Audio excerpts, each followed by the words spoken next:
सामने लाइव भी हूँ। जो भी साथी जुड़े वह तुरंत कमेंट के माध्यम से बता दे कि क्या आप तक साफ और स्पष्ट आवाज़ जा रही है। और जितने भी साथी जुड़ते जा रहे हैं, मैं सभी साथियों से गुजारिश करूंगा कि 1 मिनट का समय निकाल करके वीडियो को शेयर कीजिए, सभी ग्रुपों में शेयर करें ताकि आवाज़ उठे और जितने नेतागण बिल में घुसे हुए हैं, जो बाहर नहीं निकल रहे हैं, वो बाहर निकले।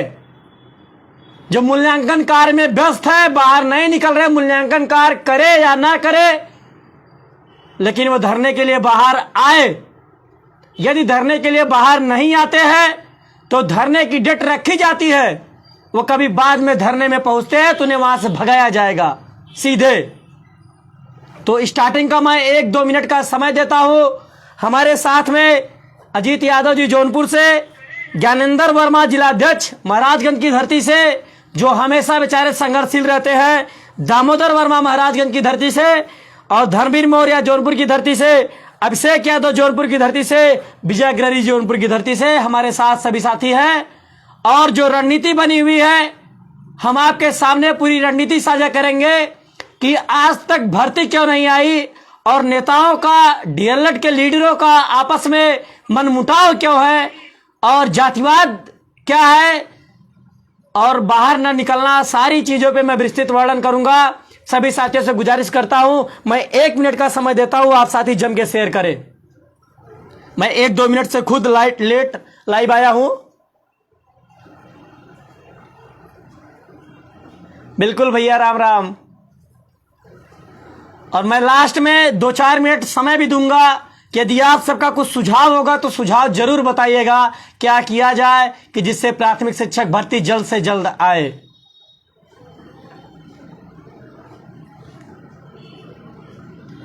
अगर सभी साथी शेयर कर चुके हो तो मैं अपनी बात को रखना शुरू करूं। अगर सभी साथी शेयर कर चुके हो तो मैं अपनी बात को रखना शुरू करूं। कमेंट के माध्यम से आप सभी बताएं, यदि आप सब शेयर कर चुके हो तो मैं अपनी बात को रखना शुरू करूं।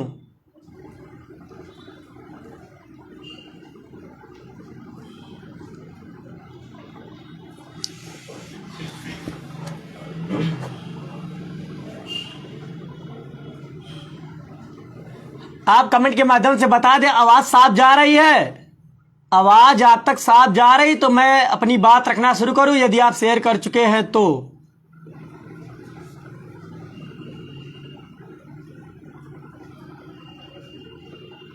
बिल्कुल विजय जी, बीएड बाहर होगा, जिस दिन बाहर होगा बताया जाएगा प्रतीक मिश्रा कौन है।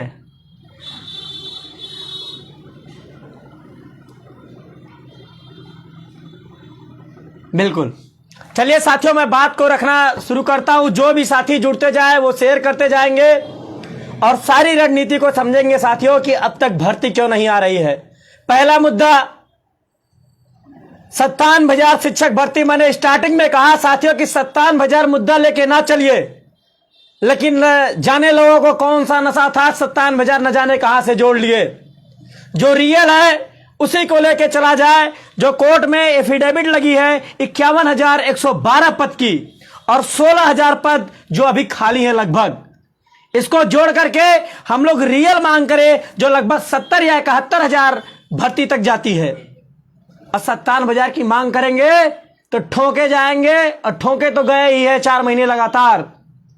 और किसी के पास जाने के पास, चाहे संजू बघेल जी के पास जाए, किसी के पास जाएंगे तो आपसे आंकड़ा मांगेगा तो 57,000 क्या है, तो आपको वहां मौखिक आंकड़ा नहीं दिया जाता है साथियों। पहली बात तो सुन ले कि किसी भी सरकारी विभाग में मौखिक आंकड़ा से कार्य नहीं चलता है, लिखित आंकड़ा से कार्य चलता है। जो आपके पास अथेंटिक हो, तो एक आंकड़ा हम लोगों के पास है 51,112 पद। सुप्रीम कोर्ट में सरकार के वकील ने खुद हलफनामा लगाया था जब 69,000 की भर्ती फाइनल हुई थी ये। और 68,500 में हुई भर्ती में, 68,500 हुई भर्ती में 16,000 कुछ पद खाली है अभी, जिसमें 6800 लगभग पद काट दिए गए। लगभग तो 22,000 कुछ पद खाली थे, लगभग 23,000 पद खाली थे, लेकिन 6800 पद ओबीसी एससी को दे दिया गया जहां पे आरक्षण घोटाला हुआ था। तो इस तरह से हमारे पास 16,000 पद बचते हैं। तो मिला जुला के 70,000 भर्ती की हमें मांग करनी है। यह हमारे पास अथेंटिक आंकड़ा है। और 57,000 का नारा कोई मतलब नहीं है नारा देने का। भर्ती के लिए लड़ना है और सभी साथियों को एकजुट होना है। साथियों, आज मैं बता दूं, नई शिक्षक भर्ती का न आना सबसे बड़ा कारण यह है कि जितने भी स्टूडेंट हैं, जब 17,000 भर्ती सरकार ने कह दिया, आदरणीय योगी जी के ट्विटर हैंडल से ट्वीट हुआ कि 68,500 और नई शिक्षक भर्ती 17,000 दी जाएगी, तो 17,000 भर्ती के लिए जब कोचिंग संस्थान में जाया गया तो वहां पे देखा गया कि बच्चे जो बताया जा रहा, भैया 17,000 भर्ती सरकार देने वाली ट्वीट कर दी है, लेकिन भर्ती आने वाली नहीं है। लेकिन साथियों ने क्या किया, और बढ़ चढ़ करके पढ़ना शुरू कर दिया कि 17,000 भर्ती आ रही है, 21 लाख टेट सीटेट पास है, हमें इसी में ले लेना है, 17,000 पद में ही। मैं कोचिंग संस्थान में जा जाके जगाता रहा आप लोगों को कि भैया 17,000 का सुगुफा दिया जा रहा है, ये सिर्फ छुरछुरिये की तरह छोड़ा जा रहा है कि धरना हट जाए, और हम लोग हट नहीं रहे थे, आपको जगाने का कार्य कर रहे थे। लेकिन आपके दिमाग में कोचिंग संस्थान वालों ने बात डाल दिया था कि 17,000 में ही आप एक पद लीजिए। तो आप सब घर से नहीं निकलते। सबसे पहले बड़ी कमी आपकी है, डीएलएड की नेताओं की जो कमी है वो तो है ही, लेकिन सबसे बड़ी कमी आप सबकी है। चाहिए 97,000 भर्ती, 70,000 भर्ती चाहिए, लेकिन 1,700 लोग भी बाहर नहीं निकलते हैं, तो भर्ती कहां से आएगी?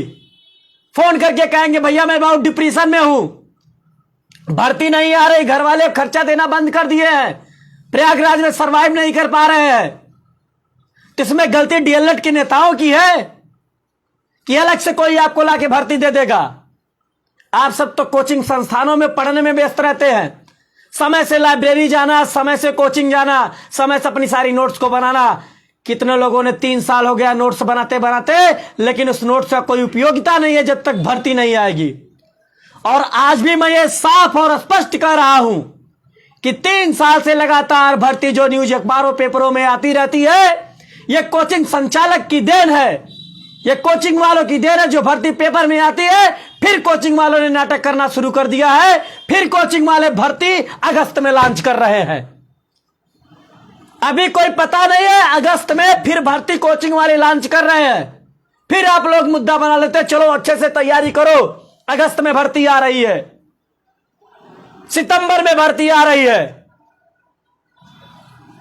वो कोचिंग का अध्यापक, वो कोचिंग का संस्थापक, वो कभी किसी ऑफिस में नहीं जाता पूछने के लिए भर्ती आ रही है, बस लाइव आके कह देता है और एक पैसा देकर के पेपर में निकलवा के कटिंग, उसी पेपर को लेकर के अपने डिजिटल लाइव बोर्ड में आ जाते हैं, दिखा देते हैं और बता करके करोड़ों रुपए की बैच बना के कमा लेते हैं। और हम आप जैसे लोग उसका शिकार होते चले जा रहे हैं। 3 साल से भर्तियां पेपर में आ रही है। मैं खुले मन से कहता हूं, मैं खुद प्रयागराज में तब आया था जब 69,000 भर्ती फाइनल होने के बाद चंद्रा कोचिंग इंस्टीट्यूट के वागेश पांडे जी 27,000 की भर्ती पेपर में लॉन्च करवाए थे। उसी को देख के मैं भी बाहर निकला था, लेकिन मुझे समझने में समय लगा। फिर बाद में यह पता चला कोचिंग संस्थान करोड़ों रुपए का बिजनेस करने के लिए, अपना कोर्स ऑनलाइन बेचने के लिए, कोचिंग में बच्चों की सीट खाली ना जाए, उनका इनकम भरा रहे, धंधा में मंदा ना पड़े, इसके लिए वो पेपरों में भर्ती निकला। एक भाई किसी का कमेंट आ रहा है, विजय यादव जी भर्ती कोचिंग वाले देंगे, बिल्कुल देंगे। 1 अप्रैल को नियुक्ति पत्र कुछ लोगों को मिल गया होगा, अभी भी आग की पट्टी नहीं खुलती है लोगों की। समझाया जाता है तो कोचिंग में जाके बोला जाता है तो लोग कहते नेतागिरी करते हैं। पढ़ो कोचिंग, जाओ लाइब्रेरी, भरो 3500 3,000 रुपए प्रयागराज में, लखनऊ में, आगरा में, कानपुर में, तब समझ में आएगा। जब 4-5 साल तक ऐसे बेरोजगार जैसे हम लोगों को अब समझ में आता है कि भर्ती आने वाली नहीं, किस चीज की तैयारी की जाए। ठीक है, अध्ययनरत रहना बहुत बड़ी अच्छी बात है। अध्ययनरत नहीं रहेंगे तो आप कुछ नहीं कर पाएंगे। शिक्षा लेना भी बहुत जरूरी है, लेकिन इस शिक्षा की उपयोगिता आप कहां दिखाएंगे? पावलाव को कहां प्रस्तुत करेंगे? जब भर्ती आएगी तब न करेंगे। स्किनर को कहां दिखाएंगे? सीएलएल को कहां दिखाएंगे? कॉलर को कहां दिखाएंगे? बस पढ़िए। कोचिंग संस्थान वाले आज तक सिलेबस पूरा नहीं किए और आपको लास्ट में बाल मनोविज्ञान के 3 पाठ है। जीवन कौशल है, शिक्षण कौशल है और बाल मनोविज्ञान है। एक पाठ पढ़ा करके 2-2 पाठ के आपको सीट बांट दिए है कि जाओ बेटा घर पढ़ो, और आप मान भी जाते हैं 8,000-9,000 रुपए फीस देकर के। क्या सीट लेने आए थे? सीट लेके आप इतने कायम हो गए कि घर से पढ़ सकते हैं, इतने आपके पास क्षमताएं हो गई कि आप घर से पढ़ सकते हैं। लेकिन जब तक आप सब घर से नहीं निकलेंगे तो डीएलएड के नेता कुछ नहीं कर सकते। डीएलएड के लीडर अभी धरना की डट रख दे तो 60-70 लीडर है जो इलाहाबाद से जाते हैं। इनमें से पीछे जो चेहरे बेचारे हमेशा लाठी खाते रहते हैं। क्या भर्ती हम ही लोगों को चाहिए? क्या भर्ती सिर्फ रजत सिंह को चाहिए? क्या भर्ती सिर्फ पंकज मिश्रा को चाहिए? भर्ती सिर्फ अभिषेक तिवारी को चाहिए, अनंत को चाहिए, बिशु को चाहिए? और सबको भर्ती चाहिए। जितने भी नेता हमारे साथ है, जितने भी लीडर है, ये गर्मी के महीने में जाते हैं बेचारे, एक ही कपड़े 2-2, 3-3 दिन रहते हैं और कपड़े बदबू देने लगते, किसी के पास हम लोग खड़े होने लायक नहीं रहते हैं। आप लोग कहेंगे भैया धरने की डट रखे। धरने की डट कैसे रखी जाए? 21 लाख लगभग बता दिया जाता है, 18 लाख लगभग हो गए हो। 18 लाख ये जो आपके पास ऑथेंटिक आंकड़ा है, 18 लाख लगभग पास है। धरने की डट कैसी रखी जाए? और निकलेंगे 180 लोग भी नहीं, भर्ती चाहिए सबको। जो कहता है कि भैया धरने की डट रखिए, वो खुद धरने में नहीं आता है। और करेंगे क्या? पकड़ेंगे इलाहाबाद से एक दिन की ट्रेन लखनऊ के लिए और एक ही दिन में भर्ती चाहिए और शाम को उनको इलाहाबाद फिरा जाना है, तो एक दिन में भर्ती आएगी। अरे समझो यारो। और मैं लीडरों से कहना चाहता हूं कि जो डर के घर के बिल में छुप के बैठे हो, देखो ओबीसी के लिए लड़ रहे हैं अमरिंदर सिंह बाहुबली पटेल जी, उनके लिए धारा 144 लागू नहीं है, उनके ऊपर सरकार मुकदमा नहीं करवाएगी। और तुम कहते हो कि लखनऊ में जाएंगे तो पीटे जाएंगे। वो लखनऊ में नहीं धरना दे रहे हैं, वो लखनऊ में धरना नहीं दे रहे, जैसा लग रहा है कि आसमान पर धरना दे रहे हैं। अगर घर से निकलना है तो निकलिए, या तो डीएलएड को छोड़िए। मैं खुला आह्वान करता हूं। और 2 जून की रोटी से लेकर के 2 जून से मैं धरने की स्टार्टिंग करूंगा। जिसे नेतागण को आगे आना है, वंदे मातरम जय श्री राम जो बोल करके भाग जाते धरने में, मैं खुला कह रहा हूं। यदि आपको टीआरपी लेनी है तो धरने में आने के लिए उससे पहले लाइव आइए, कोचिंग संस्थानों में जाइए। आप टीआरपी लीजिए, मुझे कोई दिक्कत नहीं है। आप टीआरपी लीजिए, मुझे कोई दिक्कत नहीं है। कोचिंग संस्थानों में जाइए, बच्चों को जागरूक कीजिए, धरना की डट रखिए। या तो हम लोग धरना की डट रखते हैं, आप धरने में ना आइए, फालतू की राजनीति करने आते हैं। जब मार पड़ेगी, गिरफ्तारी की बात होगी, तो आप वंदे मातरम जय श्री राम बोल के मंदिर के पीछे भाग लेते हैं। और धरने की डट रखने की आज तक मैं क्षमता नहीं देख रहा हूं कि धरने की डट कोई नेता रख दे। यहां सभी नेतागण, सभी जितने भी मेरे साथी हैं, कोचिंग में सुबह 7 जाते हैं, बिना खाए पिए कोचिंग से निकलते हैं। हम लोग घर से निकलते हैं, कोचिंगों में जाने के बाद प्रत्येक कोचिंग में जाकर चिल्लाया जाता है, समझाया जाता है कि भैया भर्ती नहीं आ रही है। और कोचिंग संस्थान वाले जैसे धरना दिया जाता है तो डाल देते हैं 17,000 भर्ती आ रही है, 57,000 भर्ती आ रही है, कभी कभी 70,000 भर्ती आ रही है। और आप लोग पढ़ने में व्यस्त हो जाते हैं। लाइब्रेरी बराबर जाना है, समय से लाइब्रेरी जाना है, समय से कोचिंग जाना है, रंगीन पेन से नोट्स बनाना है। ठीक है, अच्छी बात है, नोट्स अच्छी चीज है। क्या आप नोट्स बना रहे हैं? पढ़िए, खूब पढ़िए, जम के पढ़िए, लेकिन उससे ज्यादा कई गुना मेहनत करना पड़ेगा। सबका सपना टूटेगा। मैं यह भी कह रहा हूं कि 22 लाख तक भर्ती नहीं आने वाली है। आज जो कोचिंग संस्थान वाले आपके मस्तिष्क में घुमा दिए हैं, मस्तिष्क में भर दिए हैं कि 17,000 भर्ती आ रही है, वो भर्ती नहीं आ रही है। ये 3 साल से भर्ती ला रहे हैं। और डीएलएड के लीडरों से मेरा निवेदन है कि ऐसे कोचिंग संस्थान के डायरेक्टरों का बहिष्कार करिए। अरे वो कोचिंग के संस्थान के डायरेक्टर से सीखिए, विवेक सर से सीखिए एग्जामपुर के। एसआई में धांधली होने के बाद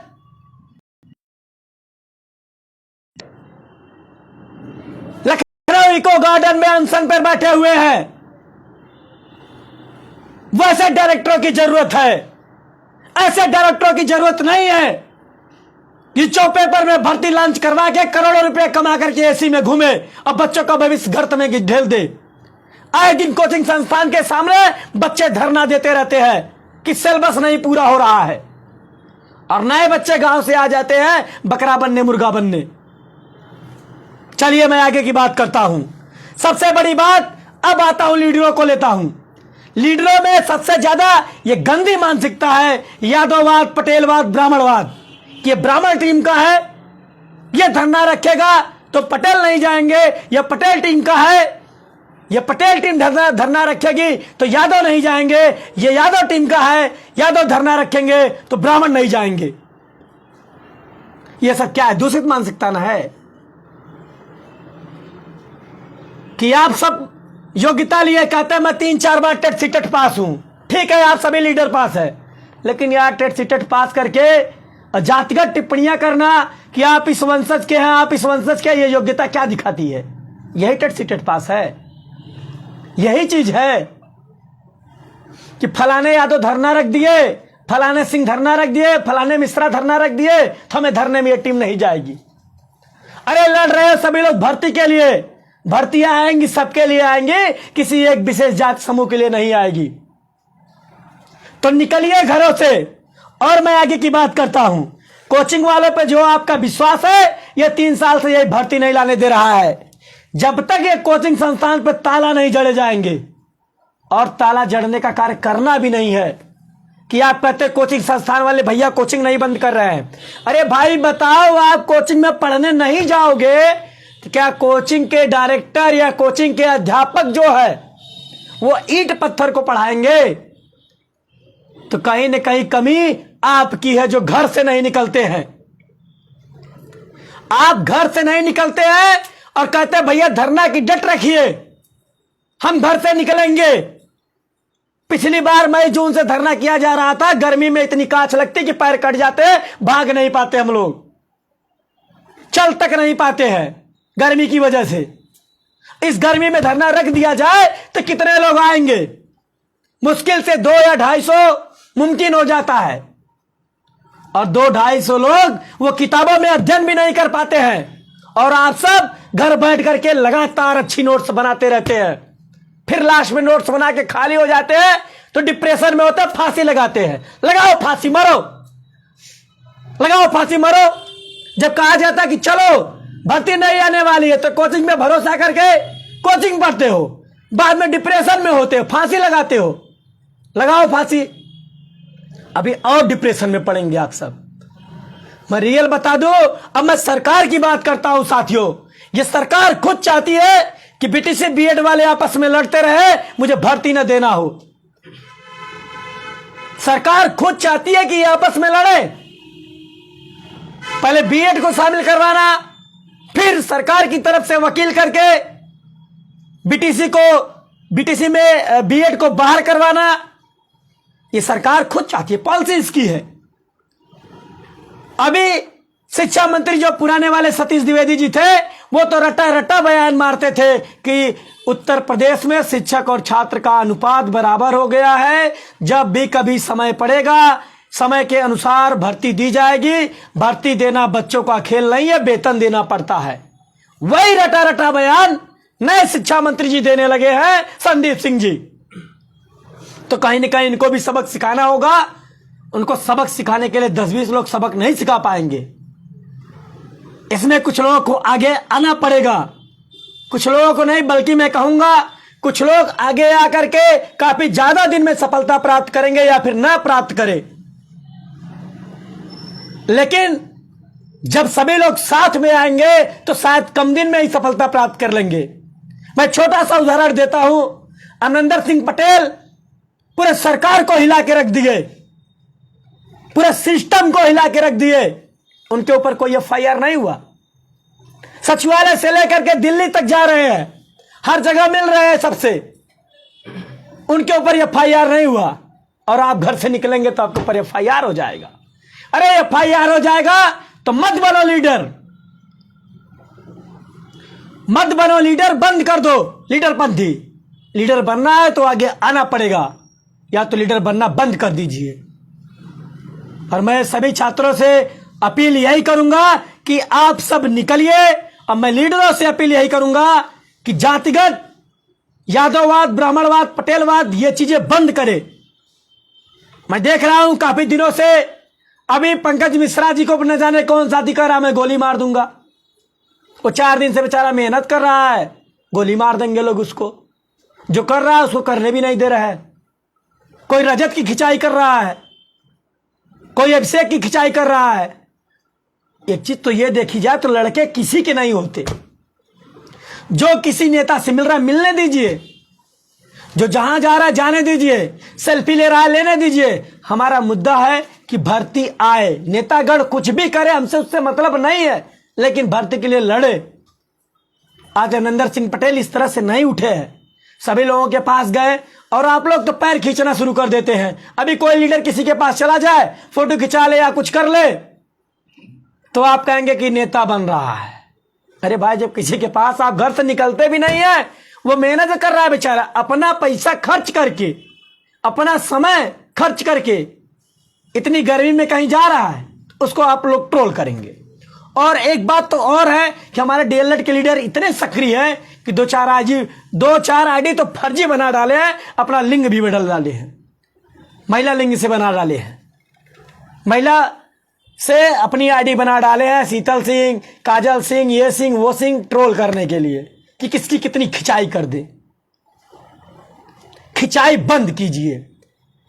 एक दूसरे की आपस में पैर में खिंचाई करके अपने भविष्य के सपनों में कुल्हाड़ी मार रहे हैं। तो मैं सभी साथियों से यही अपील करूंगा, 2 जून से मैं 25 या 26 तारीख को फिर लाइव आऊंगा और मैं धरने की डेट खुद रखूंगा स्वयं। तब तक किसी लीडर को आगे आना है, आगे आए। और उसके पहले एक बार सभी लीडरों को मैं चाहता हूं, सभी लीडर एकत्रित हो। एक बार सभी लीडर एकत्रित होने के बाद एकजुट हो और ये बचकानी हरकत बच्चों की तरह 4-5 की तरह छोड़ दे कि हम तोरे साथे ना रहा, हम तोरे साथे धरना ना दे, तू जाबा तो हम ना जा। ये बच्चों की तरह हरकत छोड़ दे, नहीं पूरा भविष्य गर्त में चला जाएगा। क्या राजनीति करोगे जब पैसा नहीं रहेगा? तो मर जाओगे खाने के लिए। कितने लीडर छोड़ के चले गए प्रयागराज। ये सब चीजें बंद करिए। और अधिकांश लोग हैं कि लाइव आकर के फॉलोअर बढ़ा रहे हो, यार क्या मतलब निकलेगा उस फॉलोअर का? ऐसा कर्म करो कि खुद फॉलोअर बढ़ जाए, खोजे तुम्हें लोग। आज प्रतीक मिश्रा को लोग खोज रहे हैं, तो ऐसा कर्म कीजिए, अपने आप फॉलोअर बढ़ जाएंगे। जातगत टिप्पणियां। और मैं सभी साथियों से फिर ये भी अपील करूंगा कि आप सब कोचिंग जाते रहिए, लेकिन उसमें जो 1-2 सक्रिय साथी हैं, कोचिंग संस्थान पे सक्रिय बनिए, अपने क्लास में 1-2 लोग सक्रिय बनिए, अपने साथियों को जागरूक कीजिए कि भैया भर्ती नहीं आ रही, हम लोग ऐसे कब तक पढ़ेंगे। नया नया बैच बन गया, पुराने बच्चे अपनी नोट्स बना करके अपने रूम में शायद अब अंडरग्राउंड हो गए, लाइब्रेरी जाके पढ़ रहे हैं। तो वैसे जो भी नए भी लोग हैं, जो नए साथी गांव से आए हैं, मैं उनसे यह भी कह रहा हूं कि आप लोग भी ऐसे पुराने हो जाएंगे, पूरा करंट इतिहास बन जाएगा। करंट पढ़ते जाएंगे, इतिहास बनता चला जाएगा। कोई मतलब नहीं निकलेगा जब तक भर्ती नहीं आती है। और एक बात और कहनी है कि नई शिक्षक भर्ती को लेकर के 2 जून से पहले ही 2 जून को तो धरना की डेट रखी जाएगी, या 2 जून को ही धरना हो। मैं ये चाहता हूं 2 जून से ही शुरू किया जाए। और या अब आप लोग बताएंगे कि हर जिले से शुरू किया जाए या डायरेक्ट लखनऊ चला जाए, ये आप सब बताएंगे। और लीडरों को 25-26 तक एकत्रित किया जाता है। भैया मूल्यांकन कार्य करते रहिए, लेकिन मूल्यांकन कार्य के साथ साथ इसको भी ध्यान देते रहिए। अब हमारे साथ आए हैं ज्ञानेंद्र वर्मा जी, महाराजगंज की धरती से जिला अध्यक्ष है, ये आपके सामने बात को रखेंगे।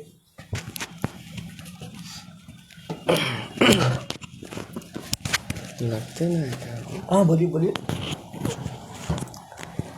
नमस्कार साथियों, जैसा कि रमाकांत भाई बताए हैं कि सबसे बड़ा मुद्दा है प्राथमिक में नई शिक्षक भर्ती, जो भर्ती के लिए हम लोग 4 सालों से इंतजार कर रहे हैं और भर्ती नहीं आ रही है। हम लोग देखिए दिसंबर से अनवरत धरना बैठे थे, कुछ परिणाम निकल रहा था, लेकिन कुछ नेताओं के वजह से वो परिणाम नहीं निकल पाया। तो हम लोग हार नहीं मानेंगे, प्रयास फिर जारी रहेगा। फिर हम लोग रणनीति बना रहे हैं, जैसा होगा आपको साझा किया जाएगा। लेकिन ये है कि आप लोग सभी लोग सक्रिय हो जाइए, तभी भर्ती देगी सरकार, नहीं तो भर्ती 2 साल अभी आना और मुश्किल हो जाएगा। इसलिए साथियों आप लोग सक्रिय रहें, और जब भी धरना का डेट का आह्वान किया जाए तो आप लोग लखनऊ जरूर पहुंचें। धन्यवाद साथियों।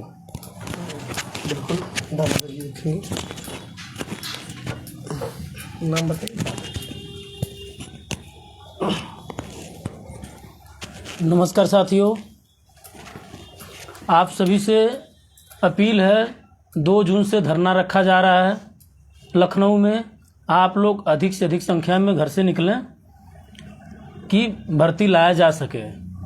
घर से नहीं निकलेंगे, कोचिंग पढ़ते रहिए, भर्ती आने वाली नहीं है।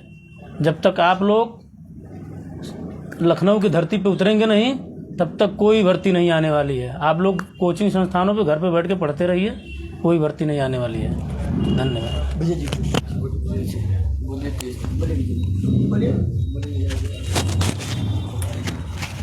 नमस्कार साथियों, मैं जौनपुर की धरती से विजय ग्रहरी।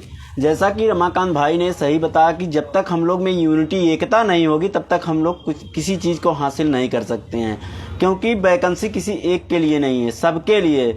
और शिक्षा तो हम लोग इसीलिए ग्रहण कर रहे हैं क्योंकि शिक्षित होकर कुछ अच्छा करेंगे। अच्छा कैसे करेंगे? जब तक हम लोग रोजगार नहीं पाएंगे तब तक ऐसा कुछ नहीं हो पाएगा। इसलिए सब लोग एकत्रित होइए, जब भी आह्वान धरना का किया जाए सब लोग आइए, उसमें बढ़ चढ़ के भाग लीजिए और लोगों को जागरूक कीजिए, क्योंकि बहुत सारे लोग तो बिना जागरूकता के अभाव में ही सारे कुछ बस एक दूसरे के ऊपर ब्लेम करते रहते हैं। तो इन सब चीज़ों से परे होके बढ़ चढ़ के भाग लीजिए और ज़्यादा से ज़्यादा लोग एकत्रित होके धरने के लिए जब भी आह्वान किया जाए सब लोग आइए। धन्यवाद।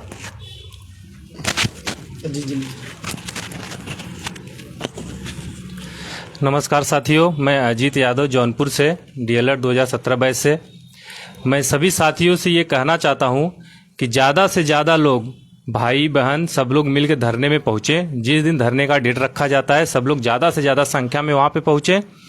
और जैसा कि आप लोग देखते हैं कोचिंग वालों का क्या हाल है, हम कह रहे हैं कि जैसे अगर एसआई में धांधली हुआ है तो बाकी जितने कोचिंग संस्थान हैं, जैसे एसआई की जो भी कोचिंग है, देख रहे हैं अक्सर धरने में पहुंच रही हैं।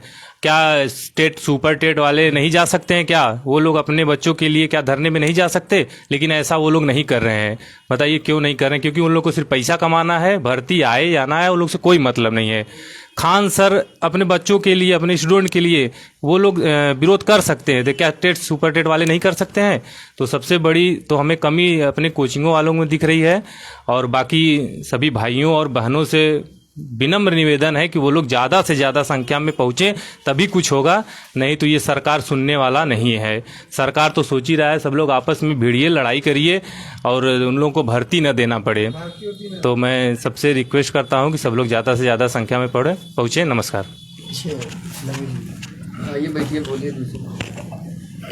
नमस्कार साथियों, मैं धर्मवीर मौर्य जौनपुर धरती से। जैसा कि रमाकांत भाई ने बताया है कि 2 जून से धरने का आह्वान हो रहा है। कृपया आप लोग जो है कि लखनऊ अवश्य पहुँचें और ज़्यादा मैं रिक्वेस्ट बहनों से करूँगा कि वो ज़रूर पहुँचें। और उसमें जो है कि जैसे रमाकांत भाई बताया कि जो है कि जातिगत मतलब वो होता है, जो कि जैसे हमें ये देखो कि पढ़ाना किसे है, छोटे बच्चों को प्राइमरी में, वहाँ जातिगत नहीं देखा जाता, वहाँ हर कास्ट के लोग आते हैं। तो ऐसे अपने में यूनिटी बना के हर कास्ट के लोग पहुँचे वहाँ पे, डीएलएड के सभी स्टूडेंट पहुँचें, और ताकि जो है कि धरने का एक बड़ा जो है कि विशाल संख्या दिखे और कुछ परिणाम निकले। धन्यवाद साथियों। नमस्कार साथियों, मैं अभिषेक कुमार जौनपुर से। जैसा कि रमाकांत भाई ने कहा कि 2 जून को धरने का आह्वान कर सकते हैं, तो क्या हम 2 जून को 2 जून की रोटी के लिए धरने में नहीं आ सकते हैं? तो इसलिए हम आपको एकत्रित होकर, संगठित होकर के, चाहे वह कास्टिज्म का मैटर हो, अलग से ऐसा नहीं है कि हर व्यक्ति को जो है जॉब चाहिए, तो हमें आपको जो है लखनऊ में 2 जून की रोटी के लिए 2 जून को आह्वान हो सकता है। आप जरूर पूछें। धन्यवाद।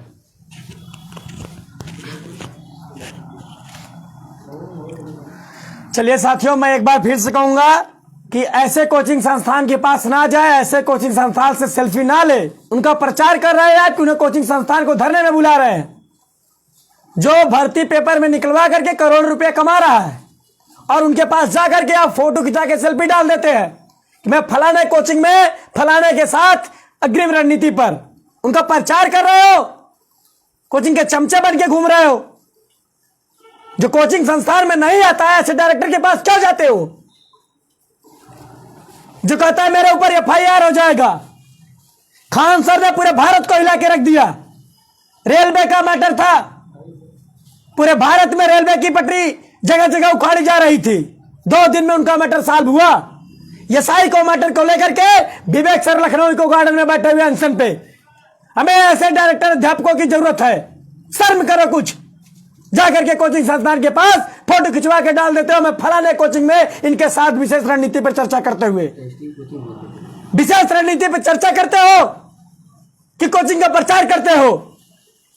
कोचिंग साथ देने वाले होते हैं तो आइए, निर्णय कोचिंग साथ दी है, ज्ञान गंगा कोचिंग साथ दी है, स्ट्रीम कोचिंग साथ दी है। अमित सर लखनऊ तक गए हैं, 2-2 दिन तक पड़े हुए हैं। तो ऐसे कोचिंग संस्थान वालों को साथ दो। ऐसे कोचिंग संस्थान वालों को साथ ना दो कि जिनके पास जाने के पास वो पहले से ही गाना शुरू कर देते हैं कि मेरे ऊपर FIR हो जाएगा, मैं नहीं जाऊंगा, ये हो जाएगा, वो हो जाएगा। वो अपनी गीत शुरू कर देते हैं और 10 दिन बाद वही पेपर में भर्ती निकलवा देते हैं। 57,000 भर्ती शिक्षक आ रही है, फलाने हैं साथ में तो नौकरी है हाथ में। तो सावधान रहिए, सतर्क रहिए, सावधान रहिए, सतर्क रहिए। कोचिंग वालों से चक्कर में ना पड़िए। हाँ, कोचिंग के डायरेक्टर मैं कहा ज्ञानगंगा वाले हैं, राहुल पांडे जी बिल्कुल साथ देते रहते हैं हर तरह से। अशोक सर हैं, अरुण सर हैं, निर्णय कोचिंग संस्थान साथ देते रहते हैं। स्ट्रीम कोचिंग सोलोरी में साथ धरने में चले जाते हैं, अशोक सर धरने में साथ चले जाते हैं, राहुल जी धरने में चले जाते हैं, धरने में रहते हैं। ऐसे कोचिंग संस्थान को बढ़ावा दीजिए, ऐसे कोचिंग संस्थान को बढ़ावा ना दीजिए। बिल्कुल विनोद पटेल जी सही कह रहे हैं। आप तो सब कुछ जान रहे हैं विनोद जी कि भर्तियां कैसे आती रहती है। आप उसको संस्थान के साथ डायरेक्टर भी रह चुके हैं। चलिए के साथियों, अगर किसी का कोई सवाल होगा तो तुरंत अपना सवाल करे, सुझाव दे। मैं ये भी चाहता हूं, अभी अभिषेक यादव जी कह रहे थे कि पहले हर जिले में प्रशिक्षु अभियान, जागरूकता अभियान चलाया जाए। तो बिल्कुल, जैसे हम लोगों ने पहले मुहिम छेड़ा था कि पोस्टर अभियान और हर जिले में जिलाधिकारी को ज्ञापन देना, डायट को ज्ञापन देना, ये सब क्रियाएं करने से मान लीजिए कुछ नहीं होगा।